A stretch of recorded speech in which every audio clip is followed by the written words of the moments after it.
近日，伊朗央行行长赫马提表示，美国财政部外国资产控制办公室已准许一家伊朗银行向一家瑞士银行转账，用于支付疫苗费用。赫马提说，他们对我们所有的银行施加制裁，但迫于国际社会的舆论压力，对这笔交易网开一面。赫马提还说，伊朗将支付约2.44亿美元，用于从世卫组织主导的新冠肺炎疫苗实施计划首次进口1680万剂疫苗。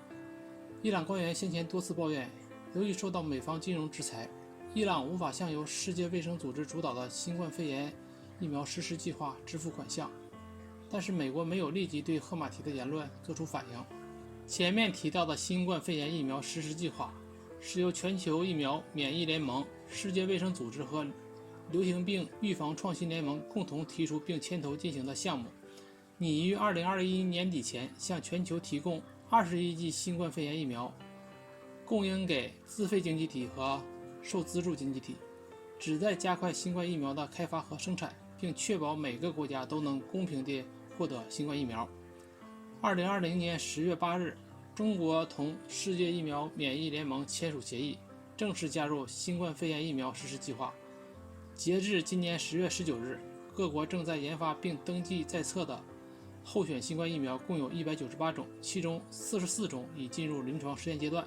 加入新冠肺炎疫苗实施计划的国家和地区已达184个。那么，如果美国真的允许伊朗动用一笔钱去购买疫苗，伊朗会向哪个国家购买呢？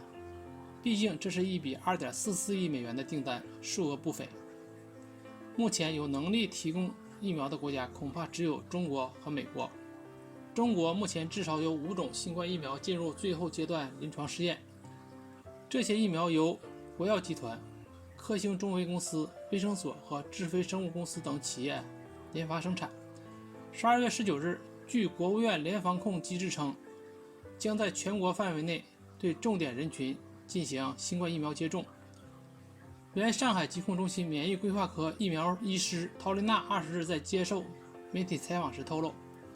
国内首批新冠疫苗预计接种5000万人次，需要分2次接种，每次1针。首针将于1月15日接种完成，第2针于2月15日完成。公开资料显示，印尼获得120万剂中国疫苗，摩洛哥准备大规模接种中国疫苗，墨西哥定下3500万剂中国疫苗。但是也有外媒称，国药集团疫苗接种给外派人员后，并没有达到预期效果。美国方面，路透社洛杉矶12月23日报道，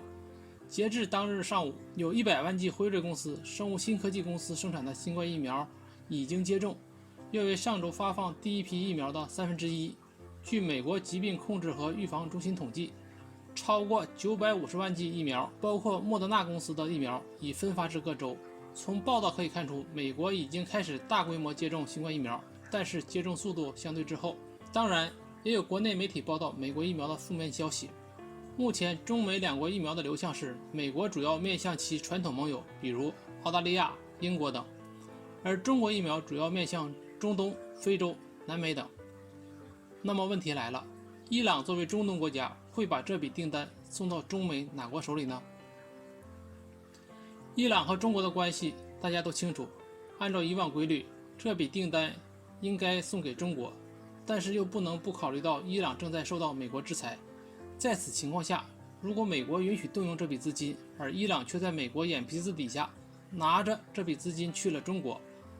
估计伊朗的日子不会好过。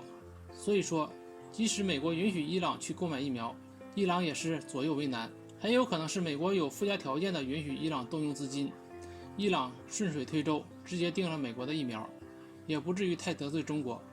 具体伊朗去如何实施，还让我们拭目以待。